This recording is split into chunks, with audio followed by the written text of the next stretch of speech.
কেমন আছেন সবাই? আশা করি সবাই অনেক বেশি ভালো আছেন। আমিও ভালো আছি। আজকে আপনাদের সঙ্গে শেয়ার করব শিউলি ফুলের পাতার বড়া। এটা খেতে কিন্তু ভীষণই ভালো লাগে। আমার কাছে তো অনেক বেশি ভালো লাগে। তো শিউলি ফুল তো আমরা সবাই অনেক বেশি পছন্দ করি। এখানে আমি কিছুটা বেসন নিয়ে নিয়েছি, তার ভিতর দিয়ে দিয়েছি স্বাদমতো লবণ আর কালো জিরা, সামান্য পরিমাণ কালো জিরা দিয়েছি। দিয়ে এটাকে অল্প অল্প করে জল দিয়ে একটা ব্যাটার তৈরি করে নেব। খুব বেশি ঘন করা যাবে না, আবার খুব বেশি পাতলাও করা যাবে না।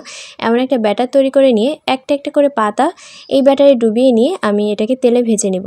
তবে আপনারা কিন্তু চাইলে এখানে এই পাতাটাকে কুচি কুচি করে ছোট ছোট করেও ভাজতে পারেন। তো আমার কাছে কিন্তু এটা অনেক বেশি ভালো লেগেছে।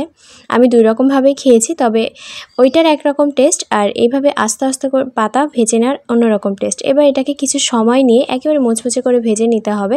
সবগুলো পাতা আমি এভাবে ভেজে তুলে নিয়েছি। একটু সময় নিয়ে ভাজতে হবে, খুব তাড়াতাড়ি করে ভাজলে না একটু পুড়ে যাবে আর ভিতরের পাতাটা খুব ভালোভাবে সেদ্ধ হবে না। এটা অনেক বেশি ক্রিস্পি হয়েছিল আর খেতেও কিন্তু ভীষণ ভালো হয়েছিল। যাদের মুখে রুচি নাই, কিছু খেতে পারছেন না, তারা একবার হলেও ট্রাই করবেন। আশা করি তাদের মুখে রুচি ফিরে আসবে।